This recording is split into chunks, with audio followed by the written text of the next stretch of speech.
So thank you so much for still being here. I hope you have some energy left after these amazing presentations. By now you've gotten a lot of insight and a lot of depth in these issues. So I would like to end this day by taking a step back and take on the issue of sustainability on a broader and perhaps more abstract point of view, with a lot of focus on social sustainability. I'm going to share some experience from my own organization and the work that I co-lead in transforming our institutional sustainability work.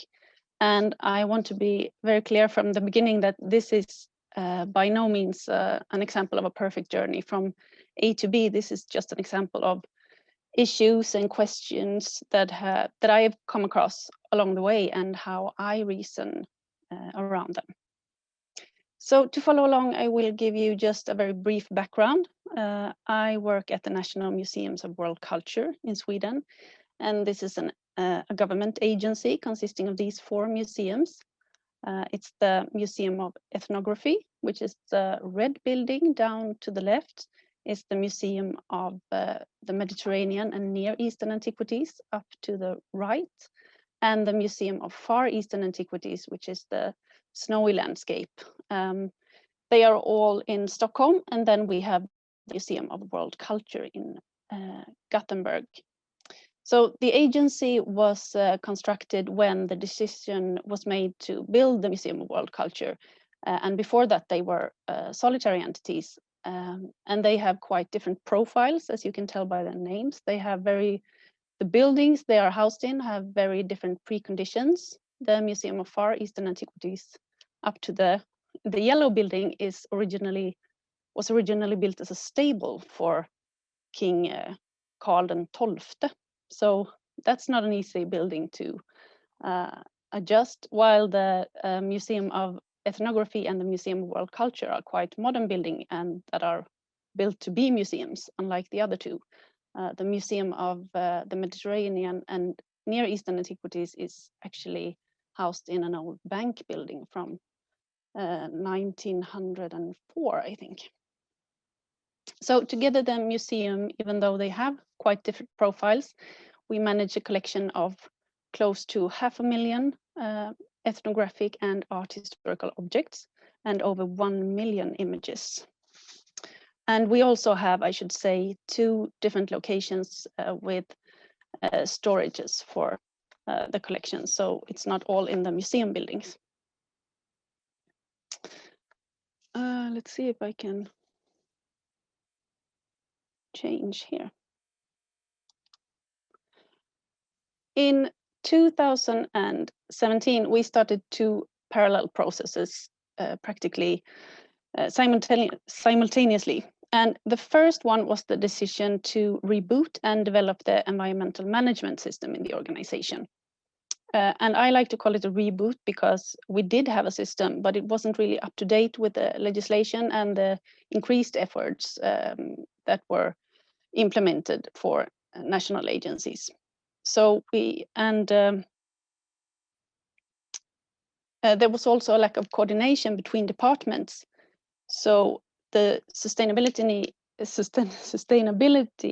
initiatives that were taken weren't really communicated between departments, which made, even though there were great initiatives, we sort of missed out on positive synergies and possibly created negative ones. So it's like previous speakers have said, it's really about you need to have a holistic view where the departments communicate with each other. And I also have my academic background in social sustainability, so I wanted to broaden the concept and include all aspects of sustainability in the work that we did. And I'll get back to that a little bit later. The other process that was initiated was that we were to create an exhibition connected to climate change. And you can see an image from that exhibition here. It's called Human Nature and is now showing at the Ethnographic Museum in Stockholm.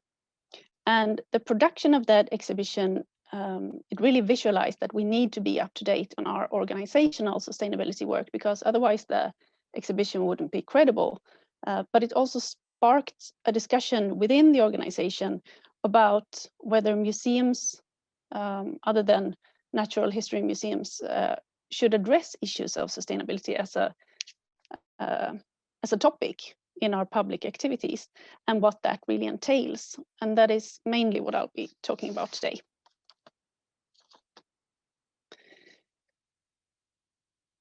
So this might be very basic for some of you, but I'll take it from the beginning.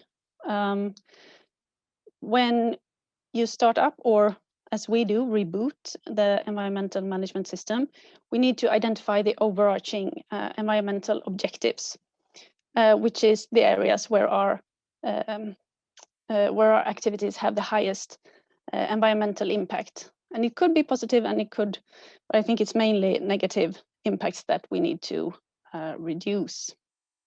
And these are our overarching environmental objectives. We've heard a lot about some of them today. So they are quite common, not only for museum and art institutions, but for other businesses as well. And by saying that they are common or straightforward, I obviously don't mean that they are easy to tackle. Luckily, we have this great conference and the previous speakers to give a lot of insight on that.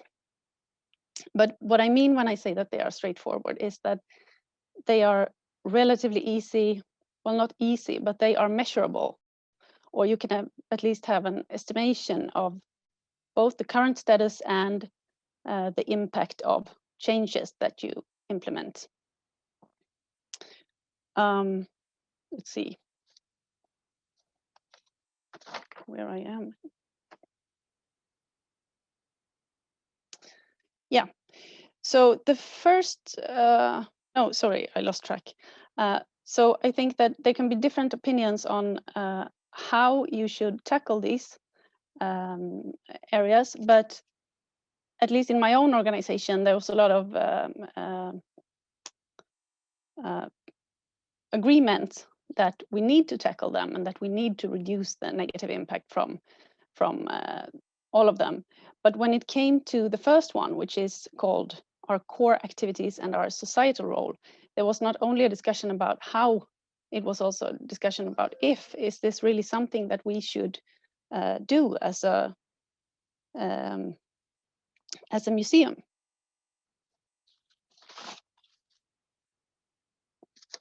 And just to be clear, when I talk about core activities, which I'm not actually sure is an English term, I have translated it directly from Sweden, but it's basically all our public activities, it's our exhibitions, it's our school programs, it's our lectures and performances, but it's also the way we manage and use the collection. And our societal role is mainly connected to us being a government agency. So the quality of governance within the organization in relation to us being a tax-funded organization.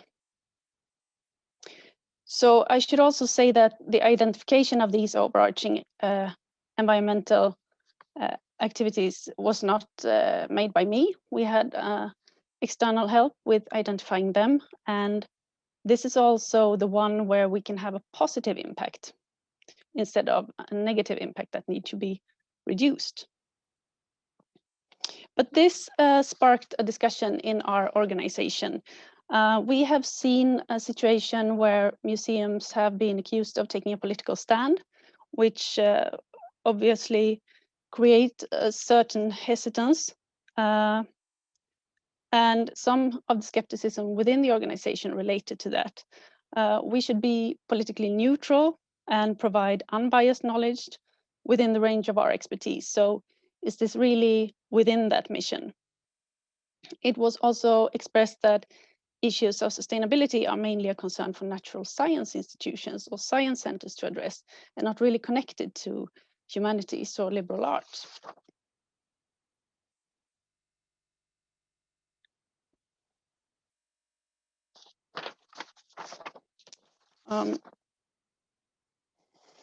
But my conviction is that hesitation is partly due to a quite established and rather narrow view of sustainability as only related to environmental concerns. And I really hope you notice my quotation marks here, because that is to a large extent how it's been approached on an institutional level, both in organization and in businesses.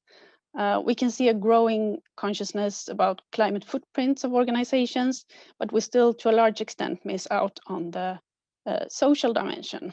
You can take the fast fashion industry as the perfect examples, where you start to see a lot of marketing about organic materials, but the working conditions in the supply chains are still not discussed at all in the same level. I realized I missed out on the poll.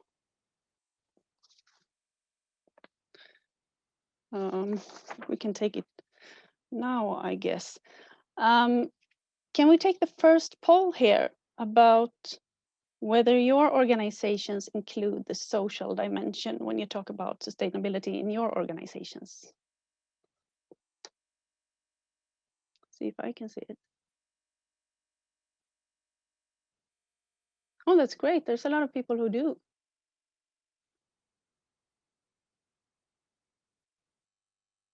A little bit. Well, there seems to be a lot of social sustainability concern within the organizations that are present here today. That's great to see.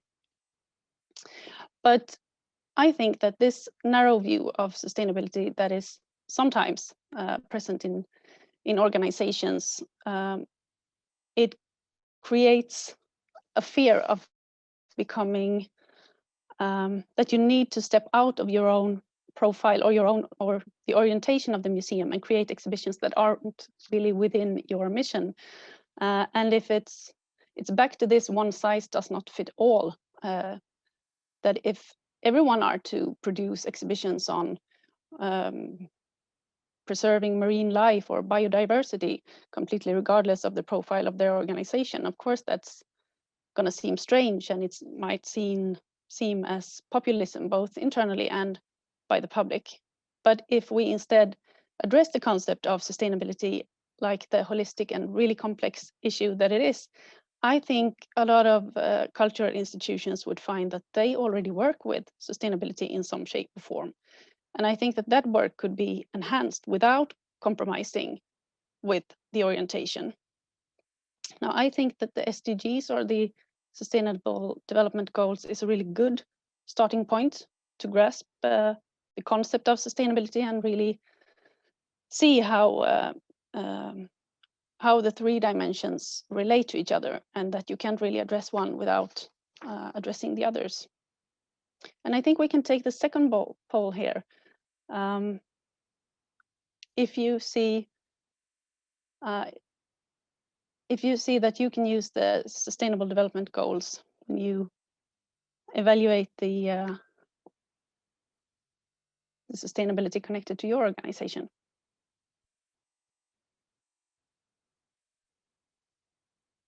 Well, there are no answers. That's great. So I think I might be preaching to the choir here, but I'm going to illustrate my point anyway by taking a few examples from my own organization. If I can get this to work. With a few examples that were not produced as sustainable projects, but when you look at them, they are very SDG compatible. But they are really just a natural part of what we do and what we work with. So we have an active work in endangered cultural heritage. We work together with national and international agents to raise awareness about endangered cultural heritage and preventing illicit trade.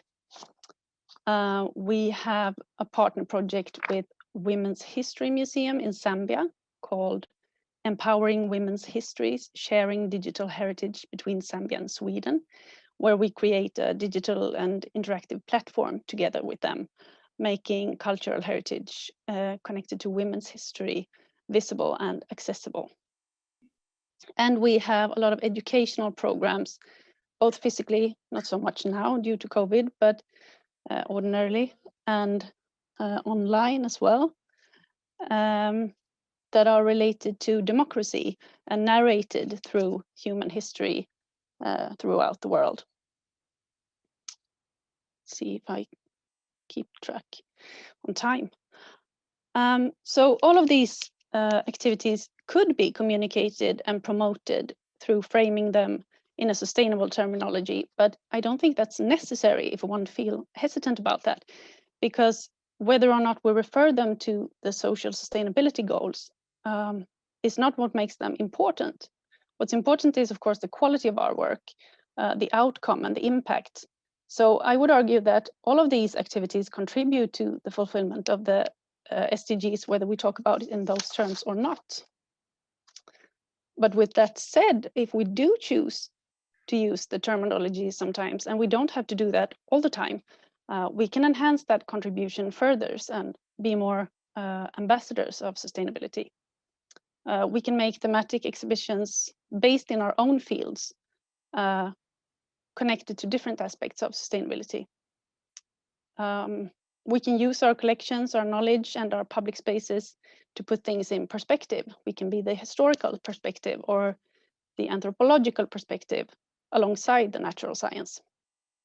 And that way we also highlight the importance of culture at large for understanding the world we live in, and that our institutions really are key players in building a sustainable future.